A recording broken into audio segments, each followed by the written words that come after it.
Assalomu alaykum aziz o'quvchim, mani kanalimga xush kelibsiz.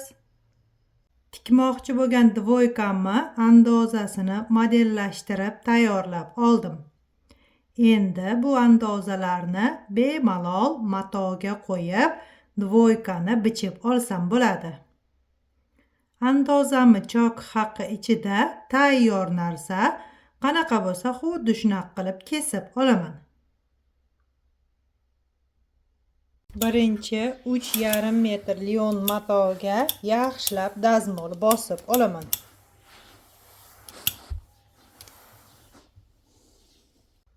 Ko'rib turganingizdek, dvoykani bichib oldim. Endi tikishni boshlayman. Ko'ynakni plankasini, yoqasini va padbortini birinchi filizilin matodan bichib oldim. Undan keyin matoga dazmolda yopishtirib oldim. Endi buni kesib olaman. Padbortni, yoqani va cho'ntakni mana shunaqa qilib qo'lchogida tikib tayyorlab oldim. Endi buni gavdaga tikaman. Koketkaga cho'ntaklarni mana shunaqa qilib simmetrичный qilib tikib dazmol bosib tayyorlab oldim. Ko'ynakni bo'yniga tayyorlab olgan yoqamni qo'l chokida tikib oldim.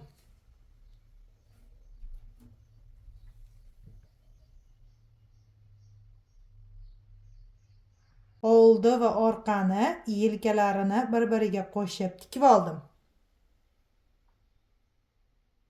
Ko'ynakni bo'yniga mana shunaqa qilib padbortni birinchi qo'l chokida tikib oldim, keyin mashina bilan tikdim.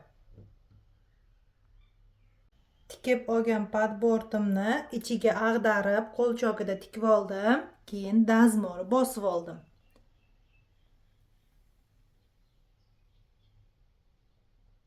Ko'ynakni bokovoyni tikib oldim. Keyin etagini pastelniy shov qilib qaytarib mana shunaqa qilib tikib dazmol bosib oldim.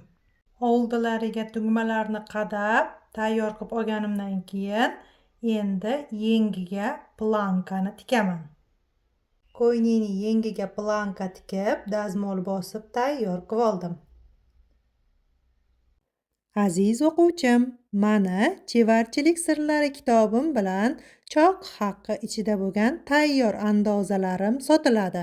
Kitob va andozalar komplekti Toshkentda Ipodrom bozorida sotuvda bor. Agar sizga kerak bo'ladigan bo'lsa, videoni ostida telefon raqamlarim bor. Qo'ng'iroq qilib yoki Telegramda yozib ma'lumot olsangiz bo'ladi. Yubka bryukni birinchi oyoqlarini tikib oldim. Endi og'ini tikaman. Yubka bryukni og'ini tikib oldim. Endi tepa pastini tikaman. Belida rezinkasi bor yubka bryukni tikib bo'ldim. Ko'rib turganingizdek, dvoykani tikib bo'ldim. Darsim yoqqan bo'lsa, like bosib, kommentariy yozib ketinglar.